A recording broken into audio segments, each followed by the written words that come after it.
आप सबको जय मसीह की। आज तारीख है 22/12/2025 और हम लोग शाम का वचन पढ़ेंगे। हम पढ़ेंगे मीका की पुस्तक में से उसका 6 और 7 अध्याय।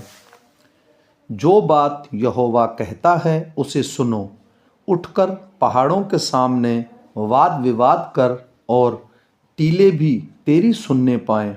हे पहाड़ों और हे पृथ्वी की अटल नींव, यहोवा का वाद विवाद सुनो, क्योंकि यहोवा का अपनी प्रजा के साथ मुकदमा है और वह इज़राइल से वाद विवाद करता है।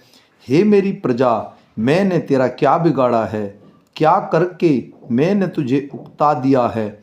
मेरे विरुद्ध साक्षी दे।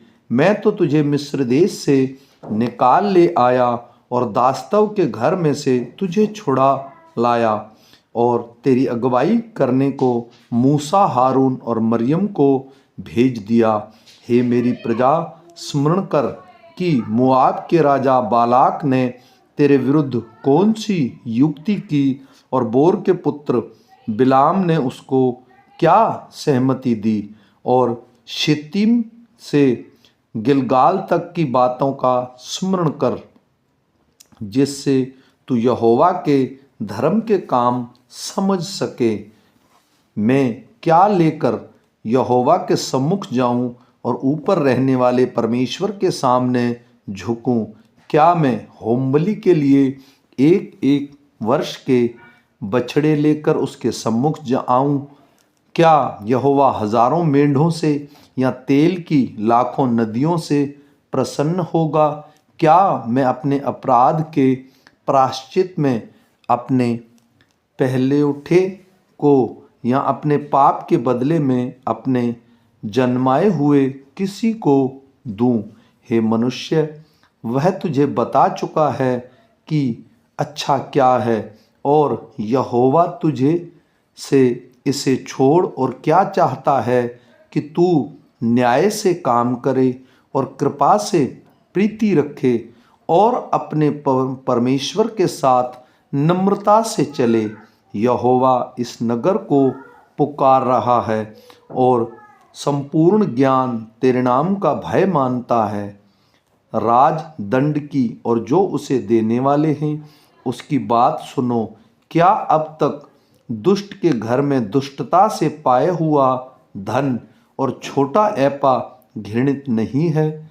क्या मैं कपट का तराजू और घटबड़ के बटखरों की थैली लेकर पवित्र ठहर सकता हूँ? यहाँ के धनवान लोग उपद्रव का काम देखा करते हैं और यहाँ के सब रहने वाले झूठ बोलते हैं और उसके मुंह से छल की बातें निकलती हैं। इस कारण मैं तुझे मारते मारते बहुत ही घायल करता हूँ और तेरे पापों के कारण तुझको उजाड़ डालता हूँ। तू खाएगा परंतु तृप्त न होगा, तेरा पेट जलता ही रहेगा और तू अपनी संपत्ति लेकर चलेगा परंतु न बच सकेगा, और जो कुछ तू बचा भी ले उसको मैं तलवार चलवा कर लुटवा दूंगा।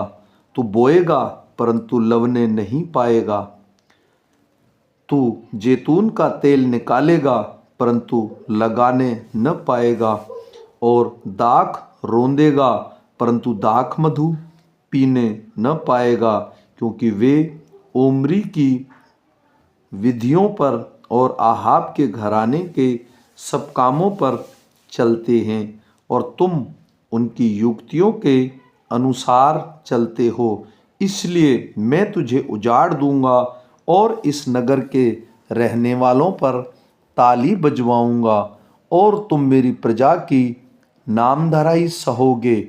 हाय मुझ पर, क्योंकि मैं उन जन के समान हो गया हूँ जो धूपकाल के फल तोड़ने पर या रही हुई दाख बीनने के समय के अंत में आ जाएं। मुझे तो पक्की अंजीरों की लालसा थी परंतु खाने के लिए कोई गुच्छा नहीं रहा। भक्त लोग पृथ्वी पर से नष्ट हो गए हैं और मनुष्यों में एक भी सीधा जन नहीं रहा। वे सब के सब हत्या के लिए घात लगाते और जाल लगाकर अपने अपने भाई का आहेर करते हैं। वे अपने दोनों हाथों से मन लगाकर बुराई करते हैं। हाकिम घूस मांगता और न्यायी घूस लेने को तैयार रहता है और रईस अपने मन की दुष्टता वर्णन करता है। इसी प्रकार से वे सब मिलकर जालसाजी करते हैं। उनमें से जो सबसे उत्तम है वह कटीली झाड़ी के समान दुखदाई है।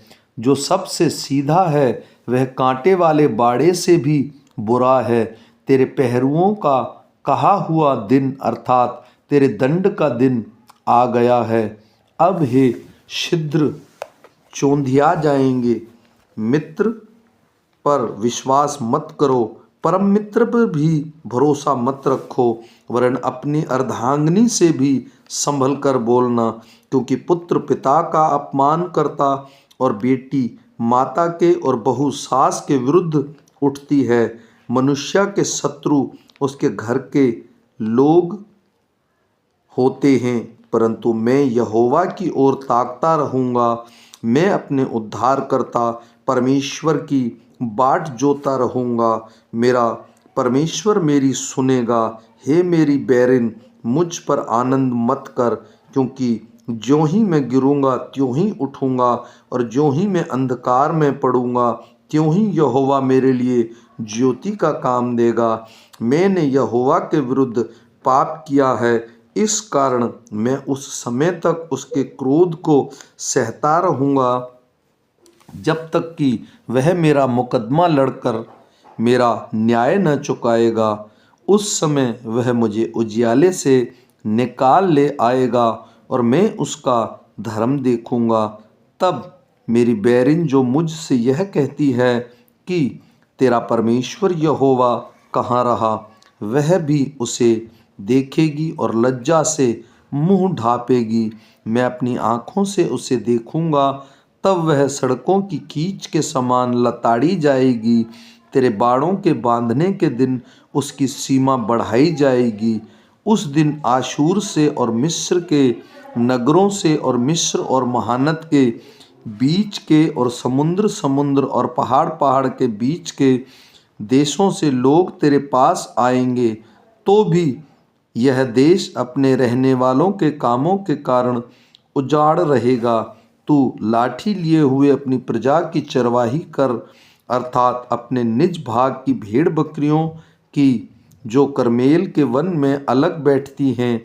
वे पूर्व काल के समान बाशान और गिलाद में चरा करें, जैसे कि मिस्र देश से तेरे निकल आने के दिनों में, वैसे ही अब मैं उसको अद्भुत काम दिखाऊंगा। अन्य जातियां देखकर अपने सारे पराक्रम के विषय में लजाएंगी।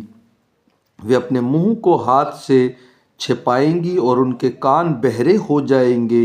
वे सर्प के समान मिट्टी चाटेंगी और भूमि पर रेंगने वाले जंतु की भांति अपने बिलों में से कांपती हुई निकलेंगी।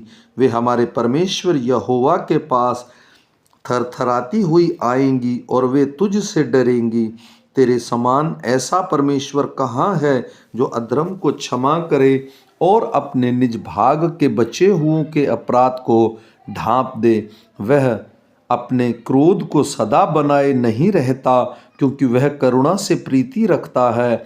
वह फिर हम पर दया करेगा और हमारे अधर्म के कामों को लताड़ डालेगा। तू उनके सब पापों को गहरे समुद्र में डाल देगा। तू याकूब के विषय में वह सच्चाई और अब्राहम के विषय में वह करुणा पूरी करेगा, जिसकी शपथ तूने प्राचीन काल के दिनों से लेकर अब तक हमारे पितरों से खाता आया है। आमीन।